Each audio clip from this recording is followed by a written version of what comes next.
오늘 본문 9절에 죽지 아니하게 하기 위함이라를 오늘 말씀의 제목으로 삼습니다. 이 말씀이 저와 여러분의 삶이 되기를 바랍니다. 마침내 모든 지파의 기업 분배가 다 마무리됐습니다. 이제 분배받은 각자의 기업에서 새로운 일상을 시작할 때인데요. 그런 상황에서 하나님께서 여호수아에게 또 기업을 분배받은 모든 이스라엘 백성들에게 하신 말씀이 오늘 본문과 그리고 다음 21장입니다. 여호수아에 나오는 마지막 하나님의 직접적인 말씀이기도 한데요.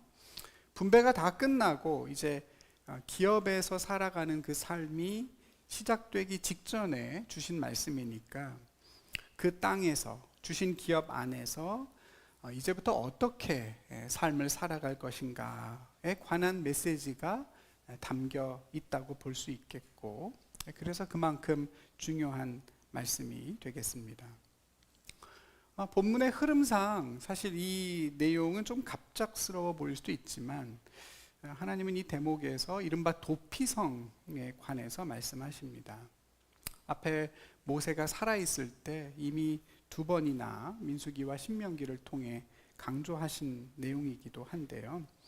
가나안 땅 그들의 기업 안에 도피성이라는 걸 따로 구별하여 세우라 이렇게 말씀하십니다. 최근에 새로 나온 새한글 성경에서는 이 도피성을 가리켜 피신 도시 이렇게 옮겼던데요.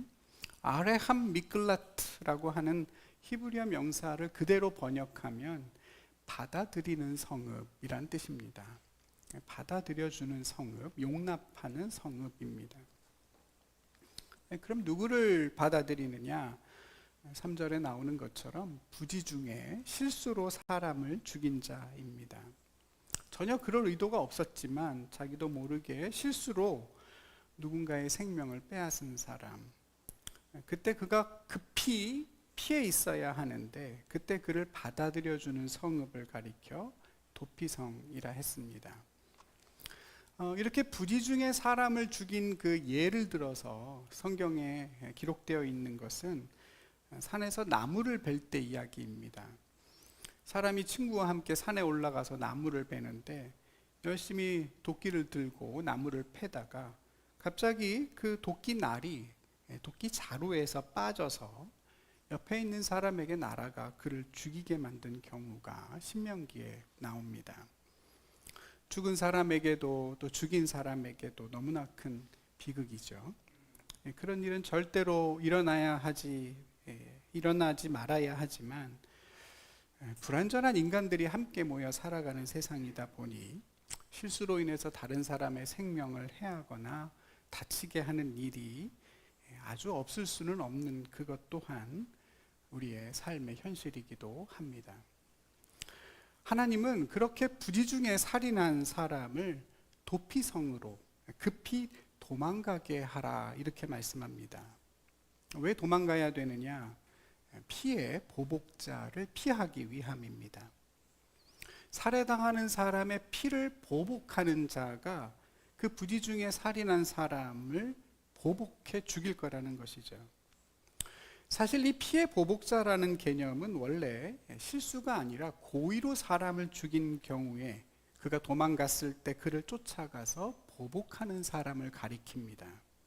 오늘날이야 치안이나 사법이 잘 돼 있어서 경찰이 사람을 잡아다 재판관이 재판을 하지만 옛날에는 그런 시스템 자체가 많이 부족했던 시기이고 또 당시에는 이른바 동해 보복의 원칙이라고 해서 눈에는 눈, 이에는 이, 생명에는 생명으로 갚도록 되어 있어서 이 살인자에 대한 사적인 보복을 일부 용인해 준 것인데요.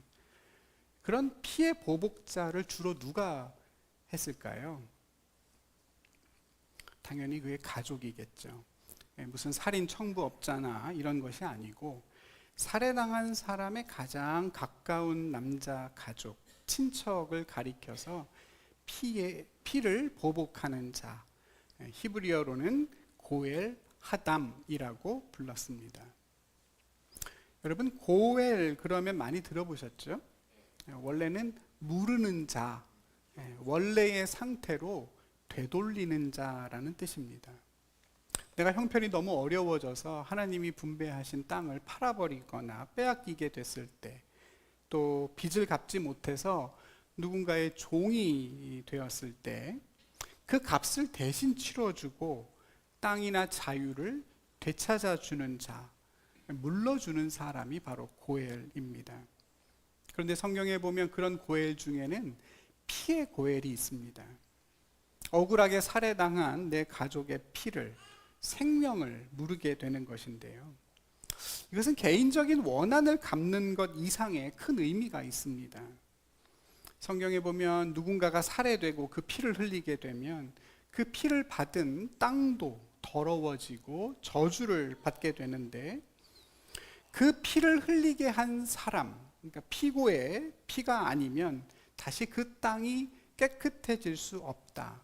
다시 말하면 그 죄에 대한 공의가 이루어지기 전에는 그 땅 또한 저주 가운데 있게 된다라고 율법은 정하기 때문입니다. 죽은 생명에 대한 공의가 회복되어야만 하나님이 택한 그 땅에도 죄의 저주에서 벗어나게 됩니다. 그러니까 단순히 개인적인 보복을 하기 위해서만이 아니라 하나님의 땅을, 하나님의 기업을 정결하게 하기 위해서라도 고의로 살인한 자의 경우에는 반드시 생명을 무르는 행위가 뒤따라야 하는 것이죠. 그런데 법적인 절차를 통해 살인자를 체포하고 처형하기가 어려워서, 그러면 다행이지만 그렇게 못하게 되는 경우에는 말씀드린 피해 보복자가 반드시 그 역할을 대신하도록 율법은 명령하고 있습니다. 상황이 이렇기 때문에 실수로 사람을 죽인 사람은 일단 최대한 빨리 도피성으로 도망을 가야 합니다. 거기서 정당한 재판을 받아서 이것이 고의적인 살인이 아니라는, 과실치사라는 것을 밝혀내야만 형벌과 보복을 피할 수 있기 때문입니다. 도피성에 한번 들어가면 거기에서는 그 어떤 이유로도 피해 고엘이 그를 죽일 수 없게 됩니다. 그러니 내가 사람을 실수로 해쳤다면 얼른 도피성으로 달려가야 되겠죠. 괜히 머뭇거렸다가는 길에서 고엘을 만나면 큰일입니다. 여러분, 고엘에게 내가 살인할 의도가 전혀 없었다, 이거 정말 실수였다, 해명한들 소용이 있을까요? 여러분, 내 가족이 죽었는데, 내 아내나 내 자식이 살해를 당했는데 무슨 소리가 귀에 들리겠어요? 속된 말로 눈에 뵈는 게 없어지는 거죠. 일단 빨리, 최대한 빨리 도피성으로 피신해 가야 합니다. 가서 자기 잘못을 다 고백하고 그것이 부지 중에 일어난 실수라는 것을 밝혀내야만 합니다. 재판을 통해서 고의로 살해한 것이 아니다라는 것이 밝혀지고 나면 그 다음은 어떻게 된다고 오늘 본문에 나옵니까? 일단 생명을 생명으로 갚게 되는 일이나 또는 피해 보복은 피할 수 있게 됩니다. 더 이상 죽지 않아도 됩니다. 근데 그렇다고 해서 무죄는 아니지 않습니까? 그렇죠, 여러분? 네, 어쨌든 사람을 죽였으니까 그에 합당한 대가를 치러야 하는데, 어떤 대가예요? 하나님이 정한 시간 동안 도피성 안에만 머물러 있어야 합니다. 자유가 제한되는 것이죠. 만약 그렇지 않고 도피성 밖으로 제 멋대로 나갔다가는 어떻게 될까요? 그 피해 보복자가 그를 길에서 만나 죽인다 하더라도 그 죽인 사람에게는 아무 책임을 묻지 않았습니다. 그러면 언제까지 도피성에서 살아야 돼요? 오늘 본문에 보니까 어떻게 나오죠, 여러분? 대제사장이 죽을 때까지입니다. 그러니까 대제사장이 그의 생명으로 그 부지 중에 죽은 그 사람의 생명을 갚을 때까지 그 성에서 머물러 살아야 합니다. 보통 일반적인 죄에 대하여는 돈을 내면, 보석을 내면, 속전이라고 하죠. 그러면 가석방이 가능한데 이 경우에는 그것도 불가능합니다. 무조건 대제사장이 죽을 때까지 그 성에서 살아야 돼요. 비록 고의로 인한 살해는 아니지만 생명은 오직 생명으로만 갚을 수 있다는 원칙이 여전히 유효한 것입니다. 문제는 대제사장이 언제 죽을지 아무도 모른다는 거겠죠? 부지 중에 살인을 했던 사람이 입장에서는 당연히 대제사장이 빨리 죽기를 바랄 것이고, 피해자의 가족들 입장에서는, 피해 고엘 입장에서는 제사장이 최대한 오래 살기를 바라겠지만 그건 누구도 모르는 일이죠. 오직 하나님께 달린 문제입니다. 만약 그때의 대제사장이 아주 젊은 분이라면 일평생 도피성에서 살아야 할 수도 있고, 세상말로 오늘 내일 하시는 분이라면 금방 자유의 몸이 될 수도 있겠습니다. 모든 생명이 그렇듯 이 또한 전적으로 하나님의 주권 안에 달려있는 일입니다. 그래서 도피성에 머물러 있는 그 시간은 여러 가지로 참 의미가 많습니다. 한편으로는 죄인에게 자유가 억압된 처벌과 감금의 시간이지만, 사적인 보복으로부터 그를 보호해주는 보호의 시간이기도 하고, 다른 한편으로 보면 억울하게 생명을 빼앗긴 그 일에 대한 공의와 애도의 시간이 되기도 합니다.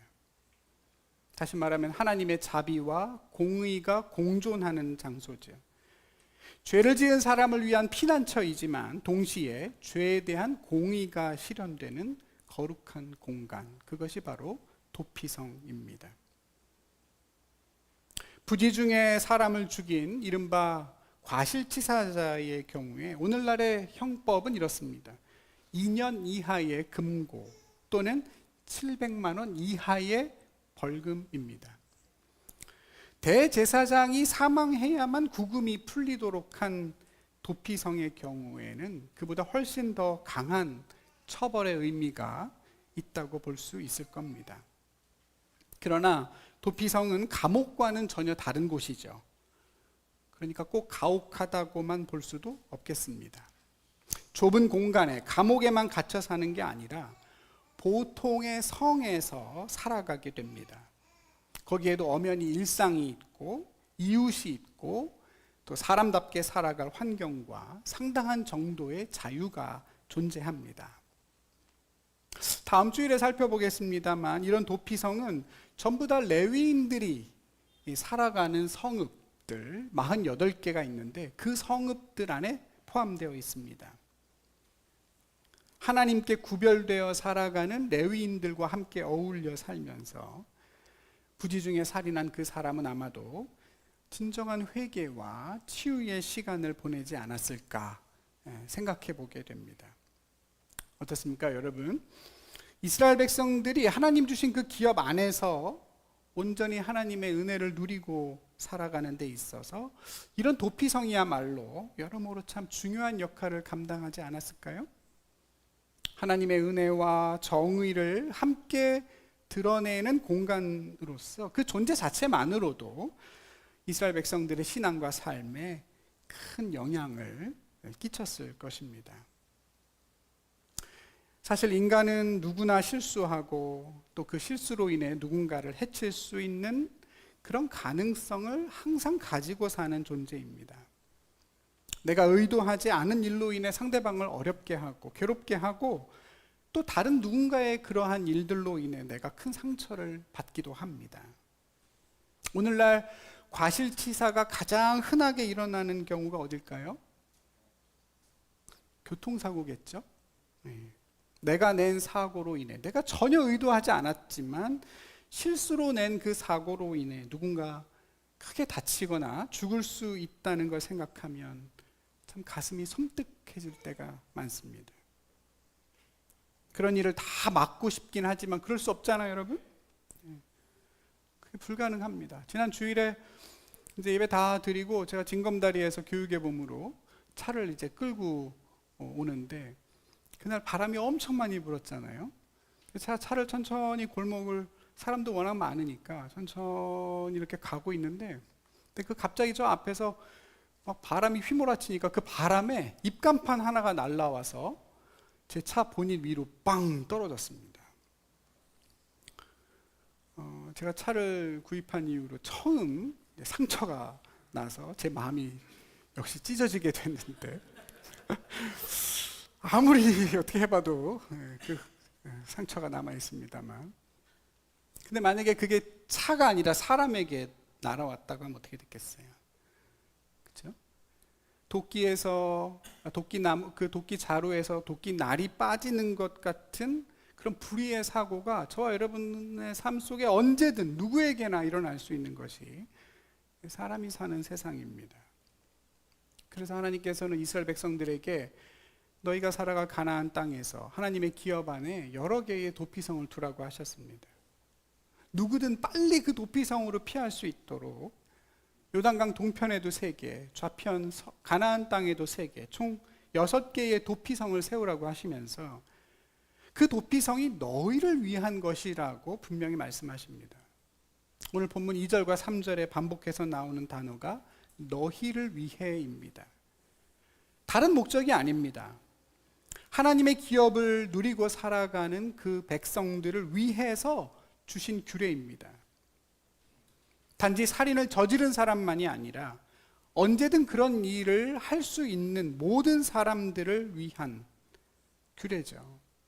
원치 않는 상처와 고통을 주고받으면서 그렇게 살아갈 수밖에 없는 죄인을 위해 필요한 것이 바로 도피성이라고, 그 성을 구별한 이후에야 비로소 가나안에서의 삶을 시작하라고 하나님은 말씀하십니다. 지도를 하나 나눠드렸습니다만 거기 보면 도피성의 위치 6개가 기록이 되어 있죠. 참고로 그 지도에는 한 가지 특징이 있습니다. 각각의 기업을 분배받은 지파의 이름이 빠져 있습니다. 제가 일부러 지워놨어요, 여러분. 한번 그 지도에 어느 지파가 기업을 가지고 있는지 한번 적어보시라. 지난주에 제가 뭐 했잖아요? 뭐였습니까, 여러분? 안나수이. 네, 위에 안나수이라고 그랬죠? 기억하시거나 말거나. 한번 나중에 시간 되시면 잘 적어보면 나중에 성경을 읽을 때는 엄청 많이 도움이 되실 겁니다. 어쨌든 6개의 도피성이 있어요. 남쪽에 하나, 북쪽에 하나, 가운데도 하나, 좌우에 하나, 3개씩. 왜 이렇게 많이 두었을까요? 빨리 가서 피하라고. 그 지도에 있는 6개는 어느 팔레스타인 지역에서도 하루 안에 갈 수 있는 거리로 되어 있습니다. 정확히 50km 미만으로 다 되어 있어서 누구나 하루 안에 달아날 수 있습니다. 도피성으로 가는 길목마다 큰 팻말을 적어놨다고 성경에 나오죠. 여기가 도피성으로 가는 길이요 알려주고, 도피성으로 가는 모든 길은 가장 넓고 기록에 따르면 14m짜리 길을 다 뚫어서 잘 정돈해 놓았습니다. 제때 피신하지 못해서 피해 보복자에게 당하지 않도록, 그래서 또 다른 살인으로 이어지지 않도록 그런 세심한 조처들이 율법 안에 담겨 있습니다. 말씀드린 것처럼 이 도피성의 규례는 가나안 땅에서 하나님의 백성으로 살아가기 전에 마지막으로 하나님이 강조하신 내용입니다. 그 땅에서 하나님의 사랑과 생명을 충만히 누리고 살아갈 수 있도록 어떻게 하면 그렇게 살아갈 수 있느냐, 그 중요한 실마리가 이 도피성의 규례 안에 담겨 있습니다. 하나님의 정의와 하나님의 긍휼이 함께 실현되는 그 도피성을 바라보면서 어떻게 하면 우리 모두가 이 세상을, 이 땅을 하나님의 나라로 살아갈 수 있을 것인가, 누구도 피할 수 없는 세상의 많은 비극과 고통 속에서 어떻게 하나님의 자녀로 이 세상을 살아갈 수 있을 것인가, 백성들은 한 번 더 고민했을 것입니다. 부지 중에 내가 죄를 당해서 내가 해를 입었을 때 또다시 똑같이 보복하지 않고 그 보복의 악순환의 고리를 끊고 어떻게 하면 죄인들이 모여있는 이 세상을 지옥이 아니라 하나님의 나라로 살아낼 수 있을까 함께 고민하며 살아가게 했을 것입니다. 당연히 그런 도피성은 오늘 저와 여러분에게도 많은 의미를 가지고 있겠죠. 무엇보다 저와 여러분 역시도 여전히 죄와 사망의 문제 속에서 살아가고 있다는 현실을 직시하게 만듭니다. 말씀드린 것처럼 저와 여러분 누구나 실수할 수 있고 그 실수로 인해서 다른 사람의 삶에 생명에 해를 가하게 됩니다. 육체에 해를 가하기도 하지만 정신적으로나 마음으로 위해를 가해서 상대방이 온전한 생명을 누리지 못하게 만드는 일들이 얼마나 많이 일어나는지 모릅니다. 그런 이 세상 속에서 함께 살아가면서 우리가 놓치지 말아야 할 가장 중요한 마음가짐이 있다면 그것은 언제든 그런 비극이 나로 인하여 일어날 수 있다는 사실을 알고 최대한 그런 일을 만들지 않도록 조심하는 것입니다. 자루에서 빠진 도끼날이 내 의지와 상관없이 어떻게 사람에게로 날아가서 그 사람을 해치는 일은 내가 막을 수 없더라도 도끼날이 자루에서 빠질 수 있다는 것을 인식하고 미리 주의하고 그 도끼날이 빠지지 않도록 조치할 수는 있습니다. 바람이 부는 것은 막을 수 없지만 그런 날에는 입간판을 좀 안내, 자기 안쪽에, 집 안에 들여놓을 수 있지 않겠습니까? 제 차가 상해서 하는 말이 아니라 그럴 수도 있지 않겠습니까, 여러분? 부지 중에 누군가를 해할 수 있는 가능성을 피할 수는 없는 세상이지만 여러분, 그 일을 행하는 사람에게는 화가 있습니다. 나의 실수로 인해 내가 피해 입힌 사람은 물론이고 나와 내 가족이 고통당하게 되고 하나님은 그런 우리의 죄로 인해 이 땅이 정결함을 잃어버린다고 하십니다. 그걸 직시해야 합니다. 성도는 특히나 그 문제 앞에 깨어서 조심해야 되죠. 무엇보다 자기가 맡은 자리에서 정말 성실하고 정직하게 자신의 일들을 감당하셔야 됩니다. 돈을 조금 더 벌기 위해서, 어떻게든 남보다 조금 더 잘 살고 남을 이기고 인정받기 위해서, 그런 문제가 중요한 것이 아니라 남의 생명에 피해가 가지 않도록 내게 맡겨진 일에 대하여 최선을 다하는 그 마음에서부터 하나님의 나라가 시작되기 때문입니다. 그리스도인으로 세상에 살면서 세상에 많은 기여를 하고 선한 영향력을 끼치는 것 물론 중요합니다. 대단히 훌륭한 일이죠. 그러나 그보다 훨씬 더 중요한 건 그 어떤 생명도 죽지 아니하게 하는 것입니다.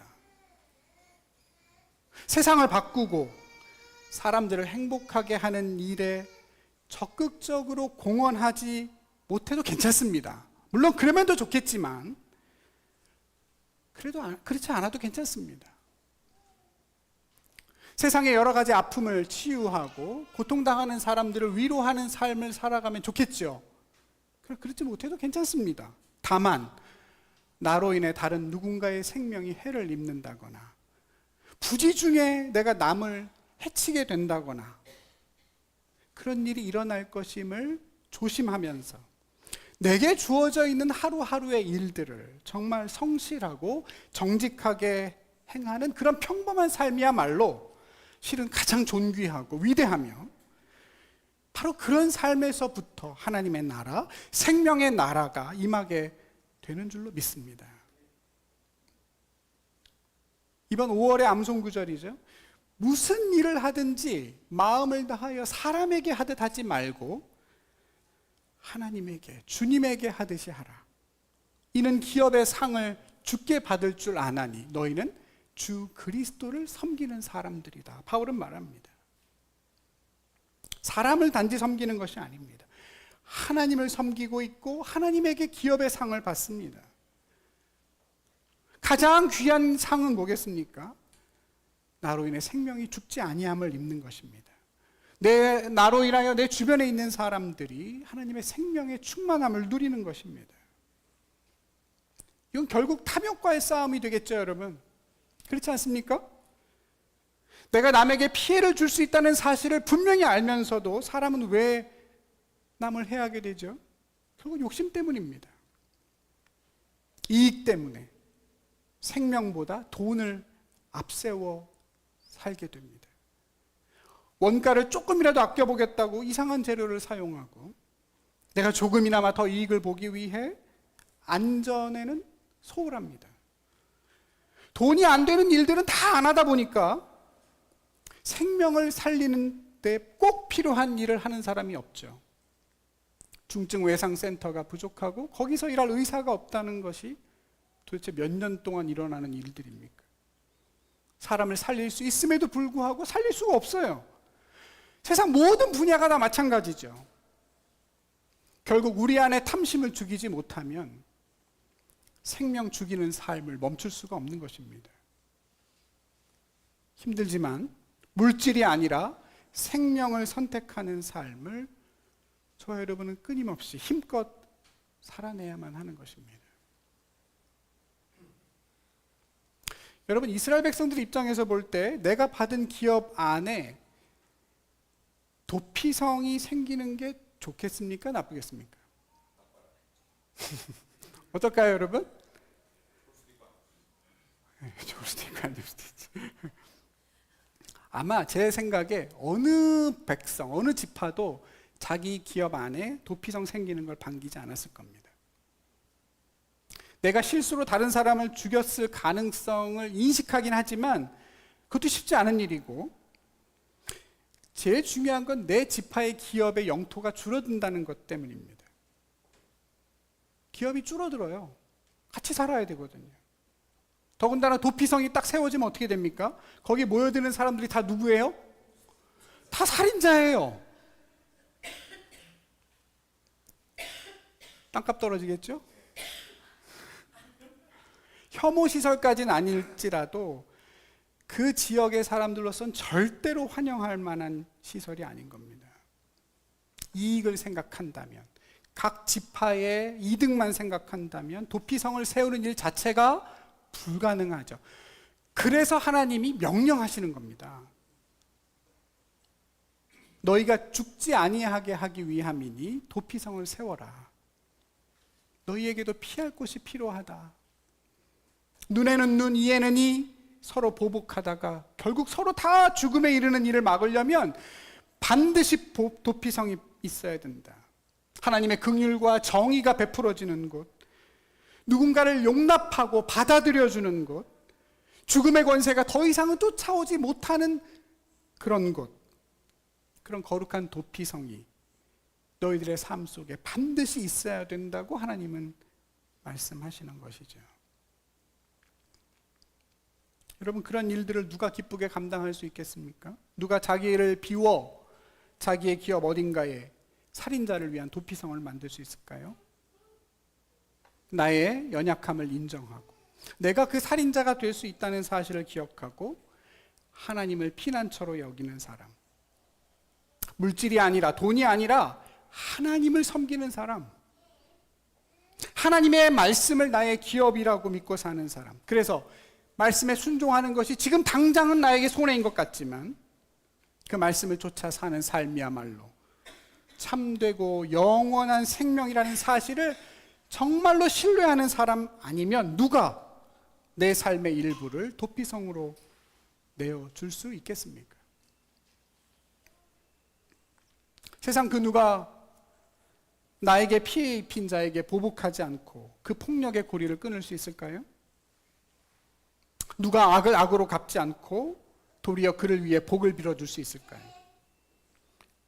하나님 아버지를 나의 도피성으로 삼고 날마다 그분의 사랑과 긍휼을 누리는 사람, 하나님이 친히 나의 고엘이 되어주셔서 반드시 그분이 공의로 행하실 것을 신뢰하는 사람만이 가능한 일 아니겠어요? 다윗은 그렇게 사울을 용납했죠. 인내했습니다. 마치 피해 보복자처럼 자기를 죽이기 위해 혈안이 된 사울을 다윗은 끝까지 보복하지 않았습니다. 하나님의 손에 맡겼죠. 다윗을 죽이기 위해 지옥 같은 나날들을 보냈을 사울과 달리 다윗은 사망의 음침한 골짜기를 다닐 때도 아무 부족함이 없다고 했습니다. 다른 그 무엇이 아니라 하나님을 나의 피난처로 삼아서 날마다 생명을 누리며 살았기 때문입니다.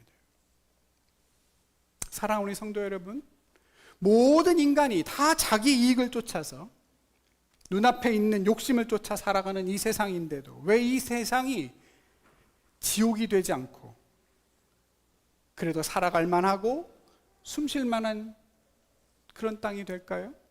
그 이유는 지금도 하나님이 모든 죄인들의 도피성이 되어주시기 때문이고, 그 사실을 믿고 누리는 사람들이 작은 도피성이 되어 세상에 살아가고 있기 때문일 겁니다. 작은 손해 하나 보지 않으려고 다들 두 눈 부릅뜨고 사는 세상이죠. 악을 악으로 갚는 건 둘째치고 더 큰 악으로 보복해야만 되는 그런 세상입니다. 누가 나를 한 대 딱 때렸을 때, 그래 눈에는 눈이니까 너도 한 대 맞아라, 한 대 서로씩 교환하고, 비겼구나, 이제부터 우리 잘 지내봅시다, 그런 싸움 보셨습니까?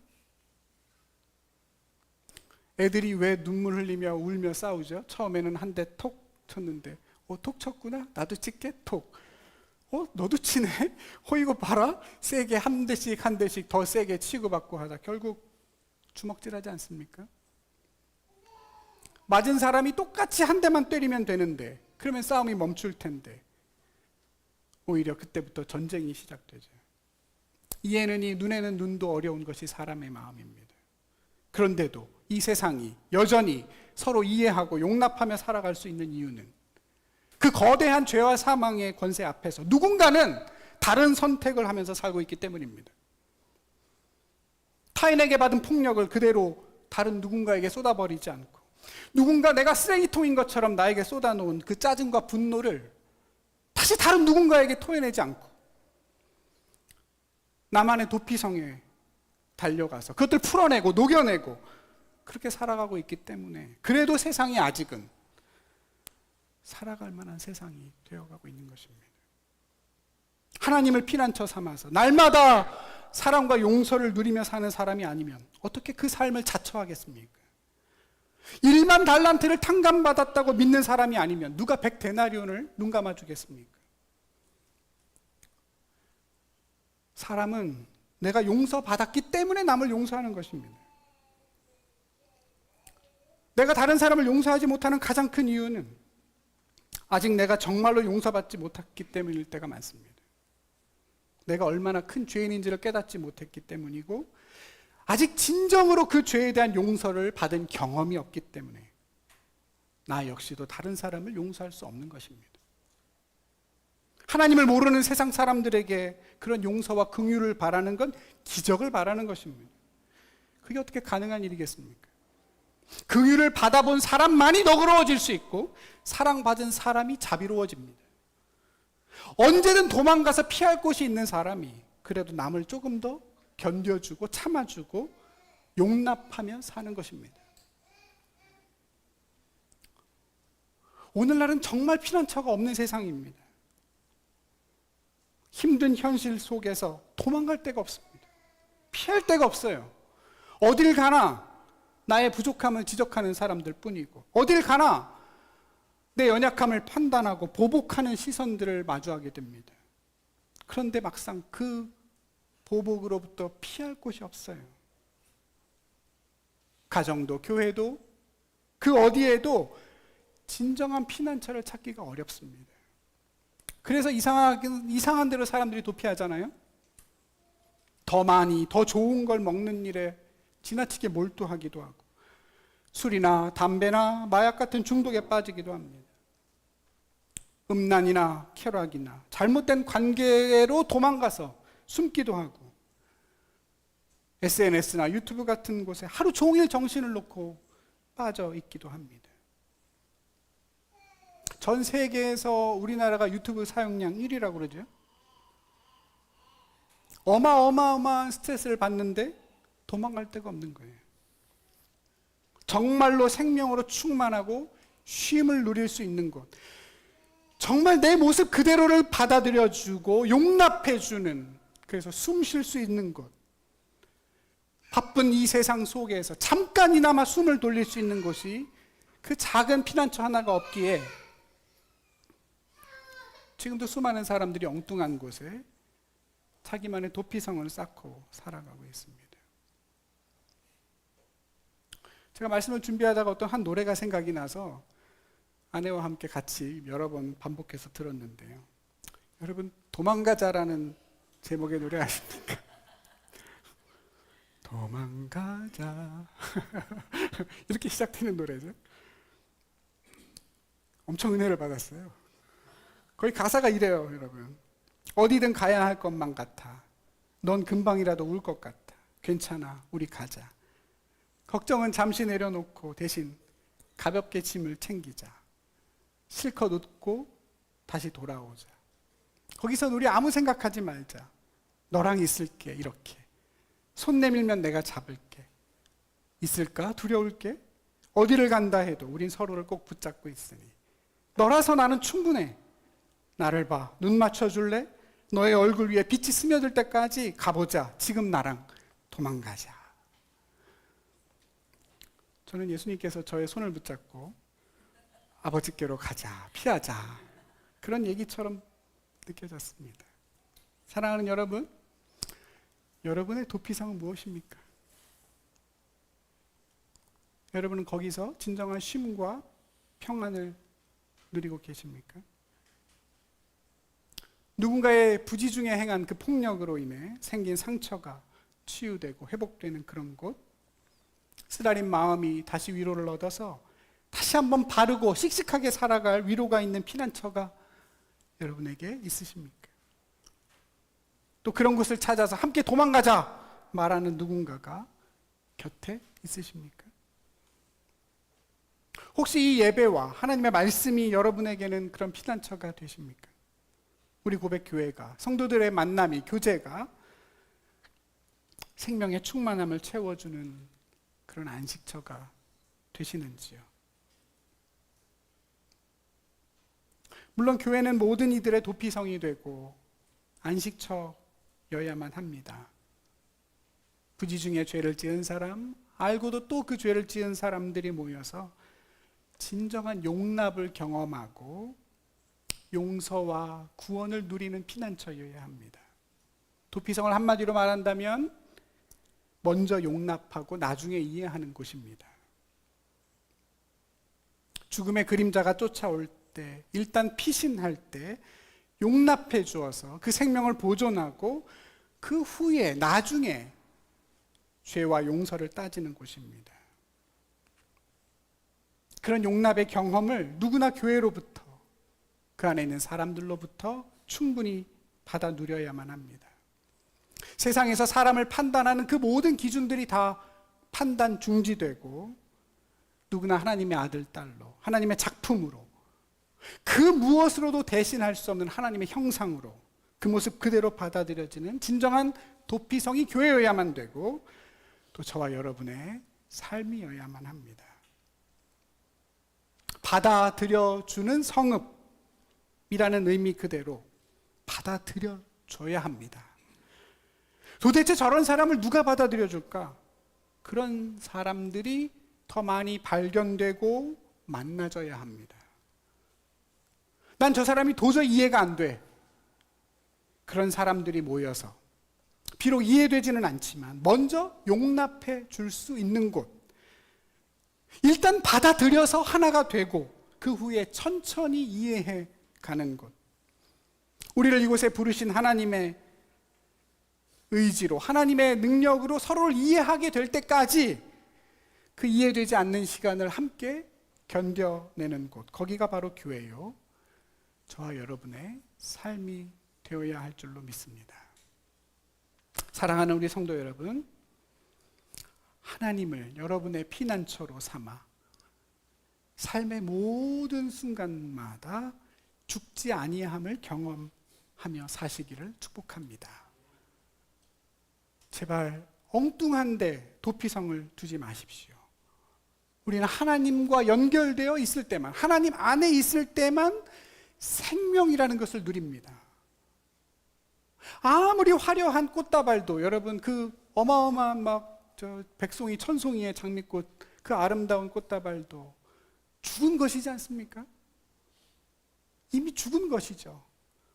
나무에게서 떨어져 나가 있는 꽃다발이 다 이미 죽어 있고 죽음으로 가는 것처럼 저와 여러분도 마찬가지입니다. 생명 되신 하나님께로부터 분리되어 있는 한 우린 죽은 것이고 우리가 행하는 모든 일들이 다 죽음의 일이 된다는 사실을 여러분 잊지 마셔야 합니다.